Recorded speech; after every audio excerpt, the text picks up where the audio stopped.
Prince Harry and Meghan Markle's children, Archie Harrison and Lilibet Diana, now hold the right to use the titles Prince and Princess following the sad passing of Queen Elizabeth, and their grandfather becomes King Charles III.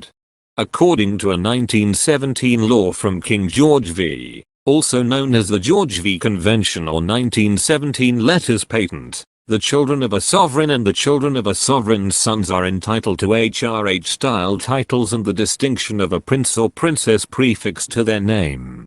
It means that Archie and Lilibet, as the children of a son of a sovereign, may also use an HRH title should they wish. And before the Queen's death on the 8th of September, Archie and Lilibet were great-grandchildren of the ruling monarch, and were thus not eligible to style their names with prince or princess titles.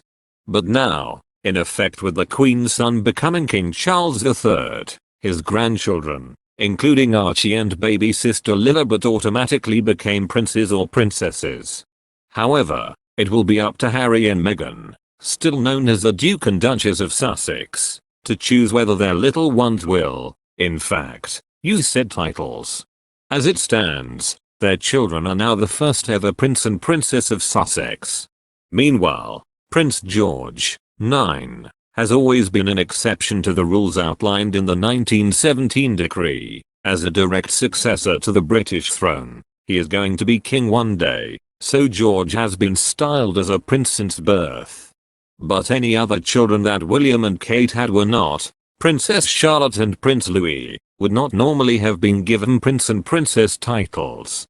But in 2012, the Queen changed the rules and issued letters patent, so any children of the Duke and Duchess of Cambridge, and now Cornwall, would be prince or princess, so all of the children would be the same. We wonder if the Sussexes will choose to use the titles for their children. The Duchess had previously addressed the subject of a title for Archie during her and Harry's TV interview with Oprah Winfrey last year. Speaking to the talk show host in an interview screened by CBS, Meghan said that a prince title was denied to Archie and expressed her shock at being told Archie wouldn't receive police protection because he didn't have a title. They were saying they didn't want him to be a prince or princess, which would be different from protocol, and that he wasn't going to receive security, said Meghan.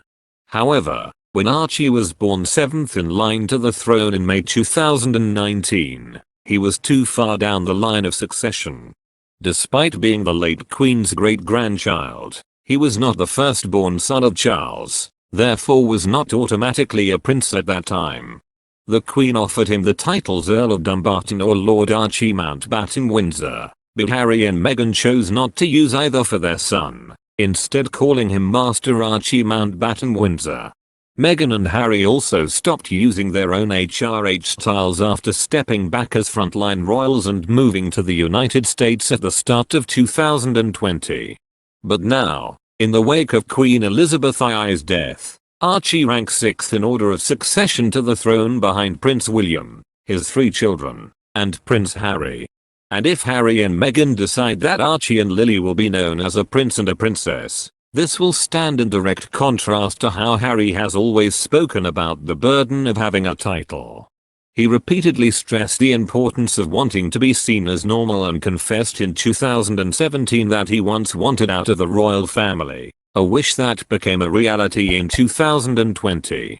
The only way Meghan and Harry's children could be prevented from having royal titles would be if King Charles III was to amend the letters patent to stop them from doing so. Meanwhile, there has been speculation that with Charles becoming the king, that he might amend this long-held law to limit the number of key royals and set firm expectations of what roles a prince and princess are expected to fulfill in the modern monarchy. In order to do this, though, Charles would need to issue a letters patent specifically amending Archie and Lily's right to be called prince and princess. Until then, if that does happen at all, Archie and Lilibet will remain as prince and princess. It remains to be seen if the Sussexes use those titles for their children, though. When news of Queen Elizabeth II's ill health first broke, Harry and Meghan were already in Europe for a series of charity events. Upon the news, Harry was able to travel to Balmoral to be with the rest of the royal family. It is likely that the couple will be extending their trip until Her Majesty's funeral, so their children could possibly travel from their home in California to join their parents.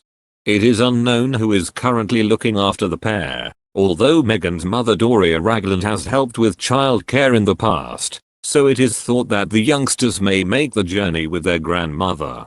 Royal editor Emily Nash revealed she has received word that the couple will be remaining in the UK until after the Queen's funeral and discussed whether Archie and Lilibet will be making the trip over from the US in an exclusive interview. She explained, "We understand that Harry and Meghan will be staying in the UK until after the funeral. It's fair to say that they obviously want to be present for the Queen and pay tribute to her." Harry and Meghan also has reportedly cancelled several US engagements in the next couple of weeks that would clash with the likely timing of Queen Elizabeth II's funeral. The Duchess of Sussex had planned to be on The Tonight Show starring Jimmy Fallon and attend the United Nations General Assembly with Prince Harry on the 20th of September but has cancelled both following the Queen's death, according to the New York Post, which cited sources familiar with the matter.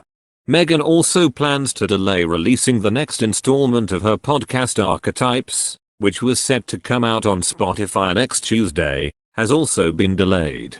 Following the monarch's death, Queen Elizabeth's funeral is expected to be held on the 19th of September, just one day after Harry and Meghan had planned to visit the UN General Assembly.